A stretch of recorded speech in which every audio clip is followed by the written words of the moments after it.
India trade promotion organisation द्वारा आयोजित 40th India international trade fair 2021 Pragati Maidan नई दिल्ली में आपका स्वागत है। वीडियो के इस भाग में आपको ले चलते हैं फेयर के हॉल नंबर 2 में स्थित partner state of trade fair for 2021 के बिहार एवं फोकस स्टेट के रूप में यूपी एंड झारखंड पवेलियन में। हॉल नंबर 2 के अंदर एंटर करते ही आपको राइट हैंड साइड पे एक काउंटर दिखेगा जहाँ पे हॉल मास्टर बैठते हैं। They will guide you and provide you the knowledge about trade fair this year. तो चलिए शुरू करते हैं इस वीडियो को और आगे चल के देखते हैं बिहार, यूपी एंड झारखंड के पवेलियन। हॉल में एंटर करते ही सबसे पहले आपको दिखेगा उत्तर प्रदेश का पवेलियन।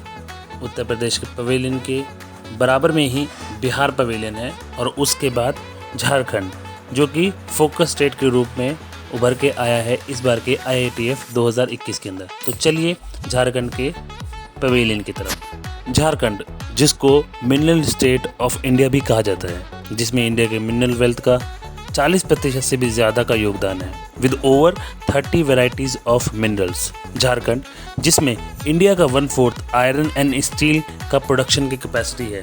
तो आइए एक्सप्लोर करते हैं इस पवेलियन को। आते ही आपको department of industry government of Jharkhand का स्टॉल दिखेगा, जहां पर आप गवर्नमेंट से जुड़ी सारी स्कीम्स के बारे में पता कर सकते हैं। इसी के सामने झारखंड टूरिज्म का स्टॉल लगा हुआ है, जहां पर आपको झारखंड की विभिन्न प्रकार की संस्कृति और धरोहर के बारे में बताया जाता है। Ranchi, which is the capital of Jharkhand, also popularly referred as city of waterfall.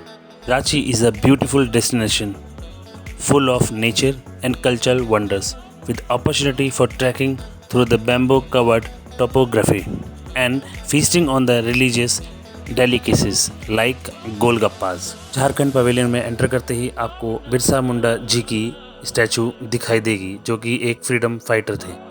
इसी के साथ साथ आप देख सकते हैं झारखंड माटी कला बोर्ड के द्वारा आयोजित एक स्टॉल, जिसके अंदर मिट्टी के झूमर और बर्तन इत्यादि, मूर्ति इत्यादि लगाए गए हैं। इसी के साथ साथ आप झारखंड के ट्रेडिशनल अटायर या कहें कपड़े इत्यादि, बैग, पर्सेस, दुपट्टे, suit, salwar, different type of bags और ज्वेलरी वगैरह का एक्सप्लोर कर सकते हैं। And you can buy these stuff as well. सिर्फ इतना ही नहीं, आप झारखंड पवेलियन के अंदर लकड़ी से बने काफ़ी सारे प्रोडक्ट्स को भी एक्सप्लोर कर सकते हैं, जैसे कि झूमर, lamp, different type of boxes इत्यादि। और लकड़ी के सामान के अलावा आप यहाँ पर हाथ से बनाए गए झारखंडी कालीन को भी एक्सप्लोर कर सकते हैं, जो कि काफ़ी रीज़नेबल प्राइस पे अवेलेबल है। आप एक बार आइए और इन कालीन को भी एक्सप्लोर करिए, because you guys really can find the quality stuff in Jharkhand pavilion. आइए अब लेके चलते हैं आपको Sohrai art form of Jharkhand. Sohrai कला एक आदिवासी कला है।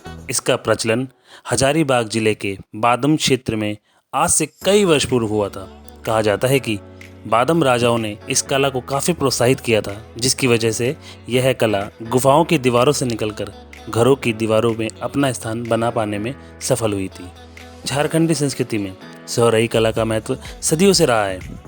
बदलते परिवेश में कथित आधुनिकता के नाम पर लोगों का दुर्भाग्यवश इस कला के प्रति उपेक्षा भाव इसके अस्तित्व पर संकट बनकर खड़ा हो गया। Department of mine and geology government of Jharkhand की तरफ से आपको काफ़ी सारे स्टोन्स के बारे में प्रदर्शित किया गया है, जैसे कि hematite, coal, manganese, bauxite, limestone and flaky graphite. आप यहाँ पे आके इन सभी स्टोन्स के नमूनों को देख सकते हैं और इनके बारे में जानकारी प्राप्त कर सकते हैं। इसी के साथ आइए चलते हैं बिहार पवेलियन की ओर। बिहार, जो कि इस बार के ट्रेड फेयर का एक पार्टनर स्टेट की भूमिका में अपना योगदान दे रहा है, जिसमें 41 हैंडलूम्स और हैंडीक्राफ्ट स्टॉल्स लगे हुए हैं। बिहार पवेलियन में आपको 52 बूटी साड़ी, भागलपुरी सिल्क, तिकुलिया आर्ट और विश्व प्रसिद्ध मधुबनी पेंटिंग की झलकियां दिखेंगी। तो चलिए एक्सप्लोर करते हैं बिहार पवेलियन को और इससे लगे कुछ शॉप्स और स्टॉल्स को। बिहार पवेलियन में आपको डिफरेंट टाइप्स ऑफ हैंडलूम्स और क्राफ्ट्स के आइटम मिलेंगे। जैसे कि इस शॉप में आप देख सकते हैं, यहाँ पर रेशो से बनी हुई डॉल्स और डिफरेंट टाइप ऑफ ज्वेलरीज मिलेगी।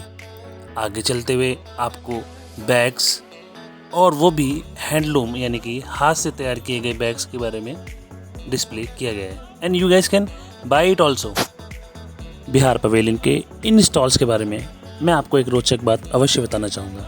ये सारे ही पार्टिसिपेंट्स छोटे व्यापारी हैं, इसीलिए यहाँ पे आके ये काफ़ी कम प्रॉफिट के अंदर आपको सामान प्रोवाइड करा रहे हैं, बल्कि मैं तो कहूँगा कॉस्ट टू कॉस्ट प्रोवाइड करा रहे हैं। तो चलिए आप देखते हैं हम मधुबनी पेंटिंग्स के बारे में।